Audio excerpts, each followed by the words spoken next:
হাই friend, আজি বনাবলৈ ওলাইছোঁ জলকীয়া আচাৰ। জলকীয়াখিনি মই ধুই লৈছোঁ, কেঁচা জলকীয়া আৰু ধুই পেলাই দিলোঁ ৰ'দত, অলপ দেৰি ৰ'দত শুকাব দিছোঁ।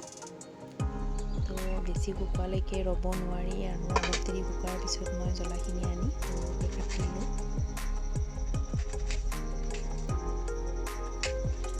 জলকীয়াৰ আচাৰ খাবলৈ খুব ধুনীয়া আৰু এতিয়া যিহেতু নতুন নতুন সৰিয়হ ওলাইছে আৰু সৰিয়হেৰে বনোৱা আচাৰ খুব ধুনীয়া হয়, ভাল লাগে খাবলৈ।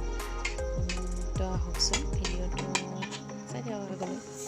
তো এতিয়া মই মছলাখিনি মিক্সিত পিচি লওঁ ধুনীয়াকৈ আৰু ইয়াতে দিলোঁ মই ধনিয়া, পাঁচফোৰণ দিছোঁ আৰু জিৰা দিছোঁ।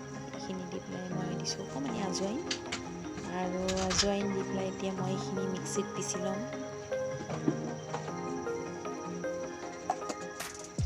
তো মিক্সিত মই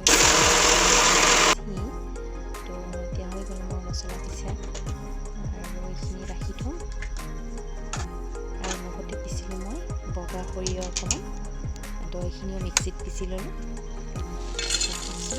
জলকীয়া আছে, তো এতিয়া জলকীয়াখিনি লৈছোঁ মই সৰুকৈ কাটি লোৱা জলকীয়া, তাত দিলোঁ নিমখ, অকণমানি হালধি গুড়ি অকণমানি দিছোঁ আৰু দিম এতিয়া ইয়াতে মই নেমুৰ ৰস, টেঙা লাগিবৰ কাৰণে নেমুৰ ৰস দিম।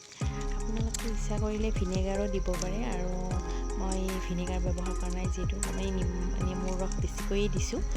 তো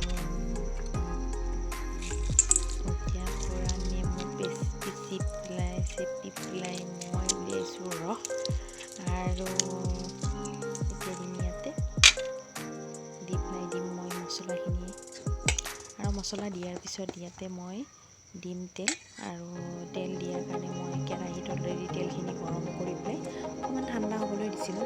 যিহেতু গৰম